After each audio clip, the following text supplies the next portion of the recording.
Hello, everyone. Welcome to Pints and Politics. I'm your host, Drew, along with host Mike Weiner. How are you guys doing today? How are you doing today, Mike? Well, it's first of all, Merry Christmas. Merry Merry Christmas, Christmas. Happy Yep. New Year. You know, we're Yep. a Made it little through the bit past that. holidays. Yeah, it's Yeah. start of a new year. Hopefully, everybody's got their resolutions figured out. Oh, You know yeah. what the plan is for the next year. I guess you got. Yeah. Do you do I the traditional? I do not. I know we talk about tradition a lot. I'm a little weird in that sense where if I feel like there's an issue that needs to get fixed in my life, I just go out and do it. I'm not one of those guys like, oh, now's the time. It's like it's the time has been, right? Yeah. That's me. I understand if some people do it. It's like a thing like, oh, new year, new me. But I'm always me. I'm changing. Always. Yeah, I think about it too. If you had a bad habit during the year, you probably want to do something all year long rather than just wait until the beginning of the year. Yeah. It is a time where it is extra motivation, you know? I could see that. So I can see some of it at the same time, continuous improvement should not just start at the beginning of the year. We should be working on it all year long. Yeah. Speaking of, this year is New Year and we got new session coming up. That's right. And one of the things is that you're going to be down in the cities a lot. I probably will not make it. So we have some formatting changes coming. Whereas we're going to see a little bit of remote action and either every week or every other week. So we might see a little change in this posting schedule just so you guys know. The last couple of weeks we didn't post. We had Christmas holidays. I got sick, and so I'm on the tail end of that. So if I sound rough, I apologize. I figure that's just a Minnesota voice. It could be. It happens It's every cold. year. Yeah. Everybody seems to get it. Right. Yeah, no, we got session coming up. It's really exciting. We have some serious changes already in the roster, whereas there's a guy who got not qualified. He got found not qualified by a court. Curtis Johnson. That's kind of interesting to have a candidate run for a race, run for a position, find out that he doesn't live in the area. Now, there's been times when candidates have gotten kicked off the ballot, which is interesting enough. Yeah. But now you've got, in this situation, a person who was elected and then challenged if they lived in the area and their residency was not verified, basically. Yep. As the Democrats, I mean, this is kind of a humorous thing, I would think. Not for us, maybe not for them. Yeah, definitely not for them. They lost a tie. At the same time, that district would be it's really tough for a Republican to win. Mm-hmm. It's a 65% race. It's a 65% Democrat area. So it'd be tough, but I would have to think, and Wickstrom, I think it's Paul Wickstrom, was the Republican candidate. The foresight on his part to document everything that he did before this election is amazing. Hats off to the guy. He's owed a lot of just foresight in this, and thank you very much for what you did, because without it, we would have somebody seated in the House of Representatives that does not deserve to be there. Yeah. And also, he was gracious enough to step down from his spot, too. Yeah, it's interesting, isn't it?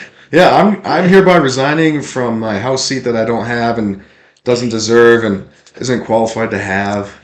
And We talked about this a little bit before the show, and I think that's comedy gold. We should have had somebody standing up in front of the podium and resigning from being president of the United States, and then the fake media would just be in awe because what are you doing? You mean you don't even have the position? Well, I just think it's humorous. well, next time you're on the news, you should do that. Yeah, I'll give it a shot. I'm resigning my seat as governor of Minnesota. Exactly. Effective immediately. Please, no need to thank me. Tim, you can keep the job for now. We'll let you keep the job for now, Tim. I've decided not to fill your position. It's comical to resign a position that you don't even have and have the gall to send out a letter that says, oh, I'm resigning this position. And everybody says, you didn't have it in the first place, buddy. Yeah. But yeah, that is kind of funny. But also regarding, how many people, because this puts Republicans for the House in the majority by one vote at the start of the session. It does. Because there's a special election that can't happen until after January 14th when the session starts. And there's questions to even if this election that Governor Walz has called for this position, for that Curtis Johnson 40B race, if that's even what he's doing right now is by the letter of the law. Because technically the representative that held that seat is still the representative until the new member is sworn in, and you can't have the election until after that. And there's a time period, I think it's like 35 days. But Governor Walz decided that we're going to have the special election on the 28th, which doesn't meet any of that criteria. So I expect that there would probably be a legal challenge to this. I hope there is. Whoever's going to pick that up, we'll find out. But yeah, there should not be a special election that quickly because according to law, it's supposed to be set back so many days. Yeah, 35 days, right? I believe it's 35 days. Well, if it is, that's well after the start of session. Right. So we're looking at February for an election. Which is exactly what the expectation was before this. As I said, we wouldn't have somebody in that seat for about 6 weeks after the start of session. And now we're going to see somebody a whole lot quicker. So they're playing fast and loose with the rules and the law in order to get somebody in that position as quick as possible. So it's horrible. For the state of Minnesota, it just makes us look like we can't follow our own laws. And how do you expect the people to follow the laws and respect them if our own governor doesn't do it? Yeah, it's interesting how that works. Definitely not democratic in nature. The rules apply to thee and not to me. Right. Which is, that's really interesting. So, like, thinking about that, you brought up that, who was it? Representative Finn, I believe the name was. Jamie Becker Finn is Jamie Becker holds Finn. That position now. Should she, though? Or he? Jamie, a he or she? She. She, okay. So, unless you resign, you hold that position until, I believe... What's a 2-year term, though? It's a 2-year term. Yeah. You were sworn in on... That's why it's the 6th. We started early 2 years ago. Okay. I said I didn't know the date for sure. She would be the representative until, I believe, the 6th. Okay. Because that's when her term started. So if she would resign, then that would make a difference. But because Curtis Johnson wasn't qualified to run in that area anyways, can't have the special election. Yeah, it's complicated. Yeah, I'm thinking at the end of that 2 years, so if it is on the 6th, then that seat should be vacant until someone else is elected. And that's kind of where I'm at with that. Well, they're again playing fast and loose with the rules, and this is almost an expectation nowadays in politics. We have to. We have to have this seat filled because we need the vote.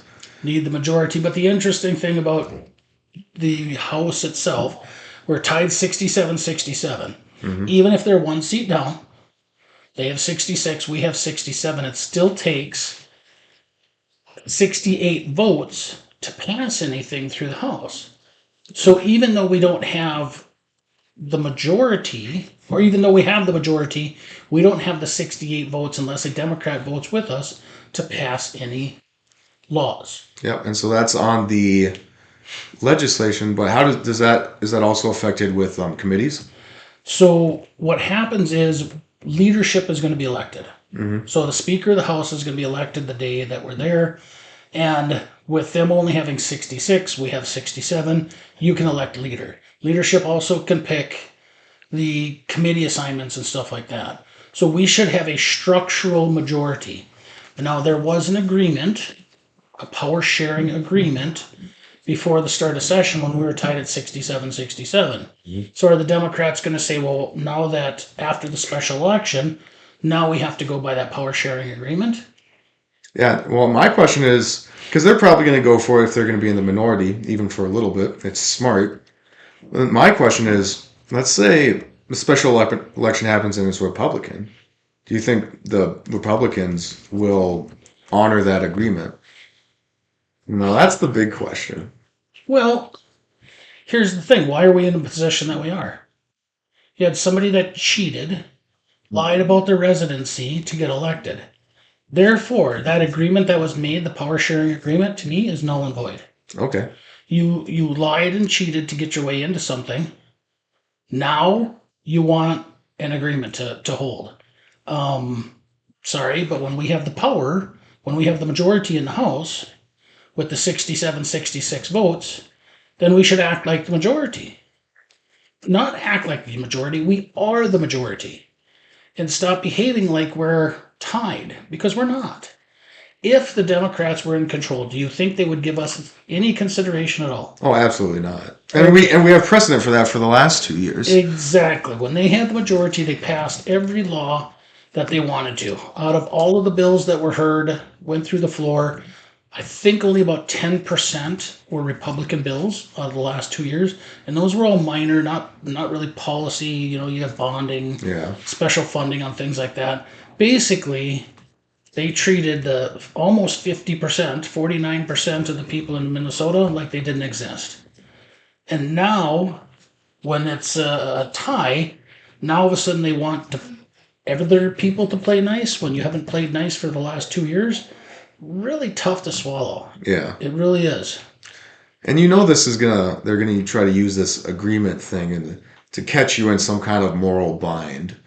So I figure I'd ask just to prepare you for it, because what you said is when Curtis Johnson cheated to basically get the seat that he resigned from or couldn't resign from, that agreement is null and void because they acted in bad faith. That's right.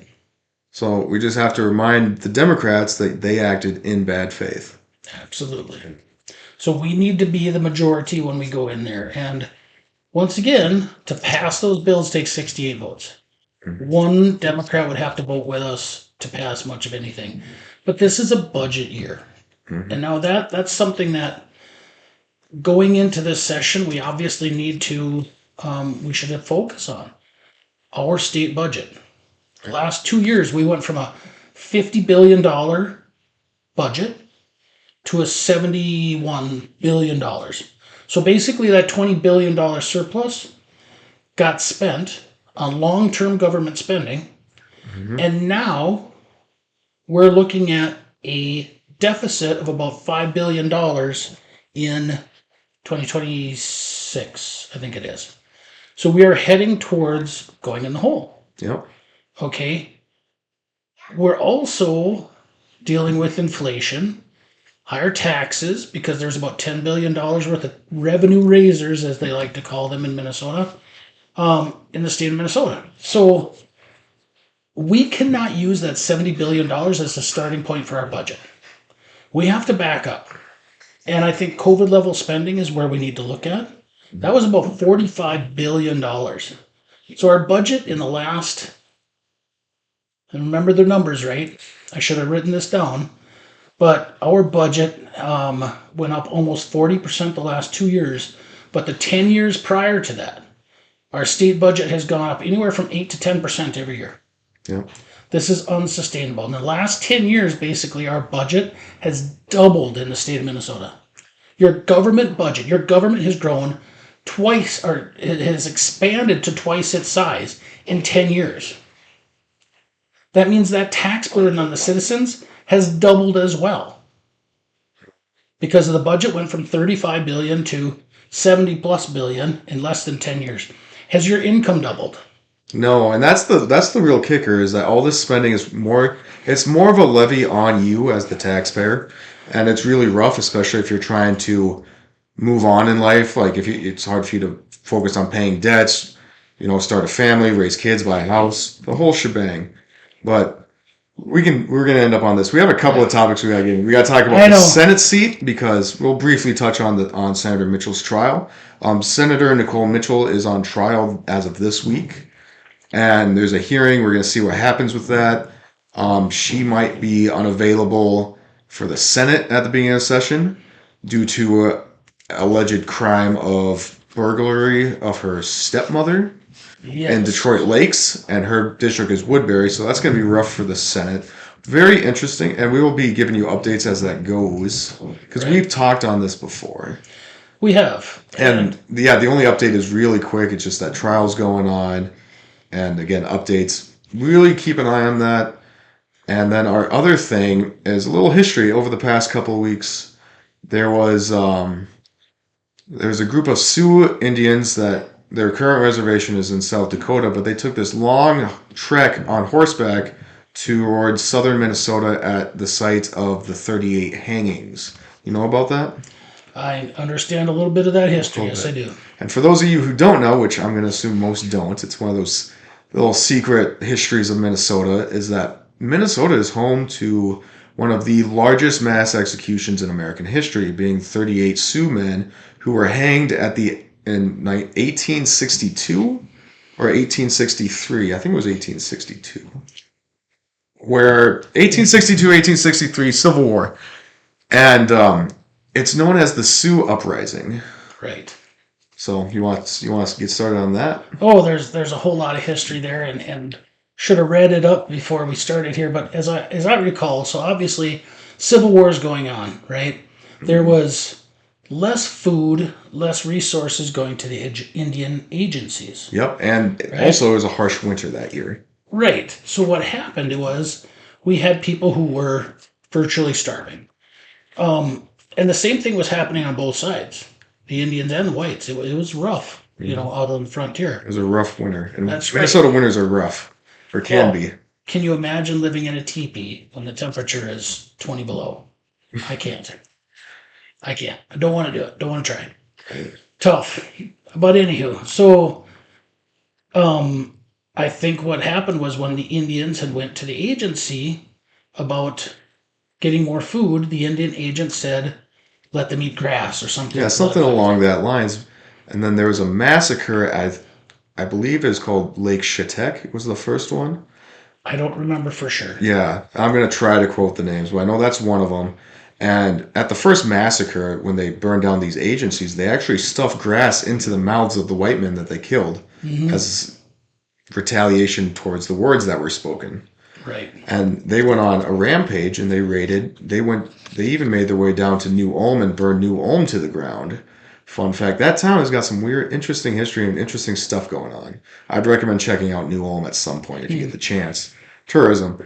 But that was one of the things. And then there was... Are they paying us for shouting out to them? I'll send them a bill later. Okay. But anywho, the Minnesota heroes who defended against the Sioux uprising, there's four of them. I don't have the names with me, but I believe each of them have statues in the rotunda. You'll actually see that if you go there. It's fun little history. One of them for sure. And That history I hadn't put together. yeah, fun fact. Yeah, no, they saved the state from being wiped out by the Sioux. And at the end of it, there was it was either 237 or like over 300 native captives that were all set to be hanged or executed at the end of this uprising. And President Lincoln actually pardoned it all the way down to 38, where we then had 38 men hanged somewhere. I forget the location, but it's in South Minnesota. Right. Yeah, they had made gallows and stuff like that. I remember the story about it. I don't remember all of the details, but yes, the President Lincoln had what do they call it? Rather than, I'm drawing a blank on the term, but he had basically commuted the sentences of those other natives, and I think that it was only the ones that were the most serious. And I think wasn't it based on if there was, because there was rapes and stuff that had gone on as well. And I think those were the ones where there was really good evidence that that's what had happened. That those were the individuals that were hung. Interesting other little tidbit of information, and this was a gentleman that had contacted me some years ago with history, because I love history. A Ojibwe chief up in northern Minnesota, when the Sioux Uprising was taking place, had contacted President Lincoln and said, send us guns, send us materials, and we will put down the Sioux Uprising. Really? Oh yeah, there was no love between the Sioux and the Ojibwe. Yeah, because they would slaughter each other, wouldn't they? Oh, absolutely. Yeah, that happened in Long Prairie. Yes, there's some of that history that we shout out to one of our previous episodes with Yes. What's his name, Roy? Ron Ron. Winhold. Yeah. Yes. Look that up. That was fascinating. And yeah, the Ojibwe and the Sioux hated each other. They'd scalp each other, and Yeah, there was no love. So that chief had sent less messages to Lincoln and said, "Send us supplies, and we'll put down the Sioux uprising." There was absolutely no love between the two groups. And if I recall correctly, Ojibwe, or the term Sioux in the Ojibwe language, means little snakes or enemies. yeah, something like that. So there was, yeah, they were not friends at all. They didn't live in peace. It was violent times. Yeah. But yeah, that it is a situation in history that nobody wanted to see. I'm sure. Yeah. Would we have liked to see it change? Sure. But you can't change history. You can learn from it. hmm You know. Yeah, one of the things, and so like seeing some people talk about it online, especially with this year with the guys going down talking about it. There were guys saying like, "Hey, this started off as a massacre and a war. That's why these guys ended up dead." And then someone else said, "Well, maybe it was justified because of the way that the Indians were being treated." It really doesn't matter how it started. I mean, because you still ended up with massacre, battle, city getting burned to the ground, and an end to things. Like you can't just let people come in and slaughter you. At a certain point, you do, and it may be tough to hear, but those 38 Indian men, Sioux men, probably that's what they should have been hanged. Which is unfortunate to say, but it's when you wage war against somebody and lose, the victor, like they can't just allow the massacres and the atrocities to go unchecked. Does that make sense? Well, I think you're right. I mean, it was a military basically It was a conflict that was yeah. going on, and to pull the civilians into it, like what happened, hmm and there was atrocities on both sides. The Yeah. the natives had done some things that they shouldn't, as well as the government and our own government had done things that they shouldn't have. You talk about that with the 38 hanging, but I think the largest mass execution in the United States is a whole different scenario. Really? The So, largest mass shooting in the United States is Chief Joseph and Wounded Knee. oh yeah. I think there was 300 and some that were killed there, and that was done by our government Yeah, against. but were they given trial? Because the 38 men were, No, were all put on trial. right. I think that scenario is a little bit different. But when you talk about what did you call it? The 38 was the largest Execution. execution. So I guess, You could almost say that with Wounded Knee. I suppose. Those people were really given no chance. They were basically executed by the military Yeah.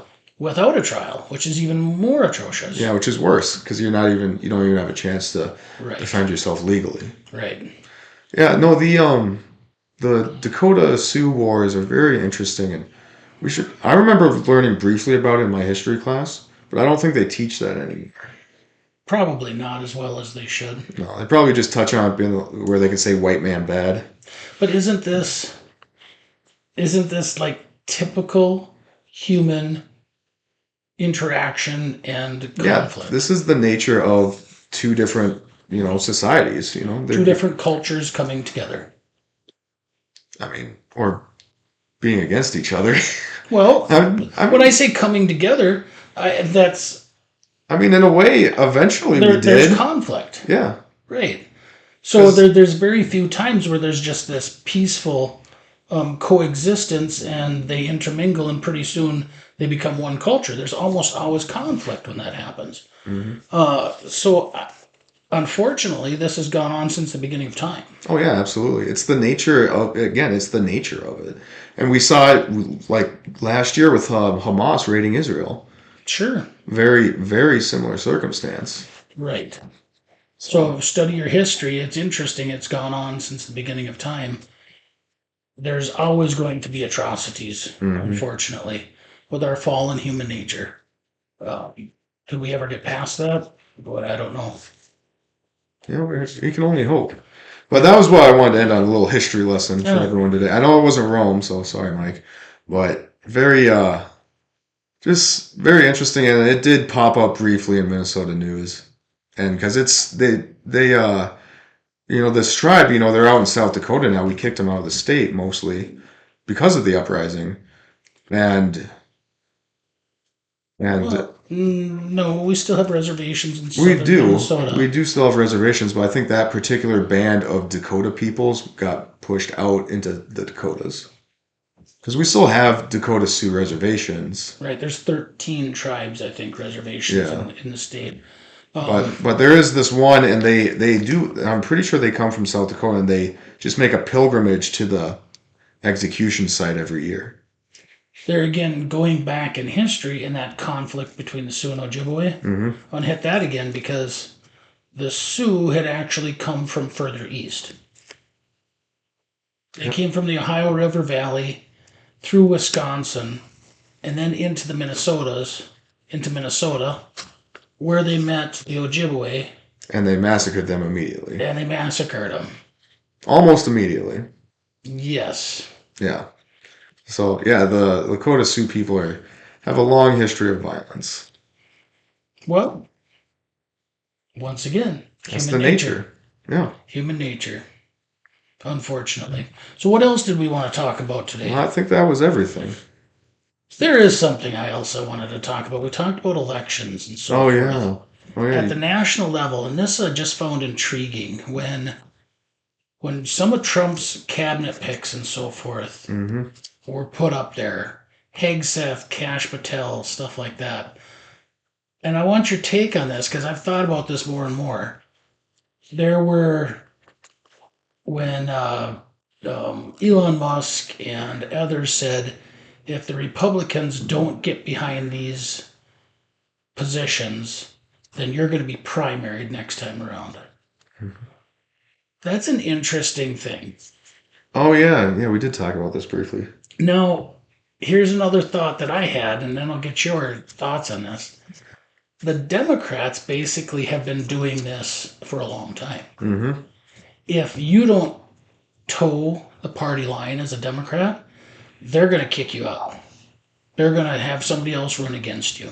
It's always happened. It's the big money that's pushing this. So now when Musk and others, especially Musk, comes out and says, if you don't get behind these appointees, you're going to be primaried. And now the media is in an uproar. Oh, you're going to let this big money dictate politics. The Democrats have been in the back pocket Hmm. of big business for a long time. Yeah. JFK talked about, he did a great presentation, and I know we've talked about this before, where he said the Democrats were the party of the little guy until, or at least it solidified, when Obama was in office and the ACA, or the Affordable Care Act. Yep. And he said they had to get in bed with Big Pharma in order to pass the ACA. And after that, the two were tied at the hip, and money controlled the Democrat Party. Yep. And those people that didn't toe the party line, you got primaried. So now it's happening on the Republican side, and the Democrats are crying foul.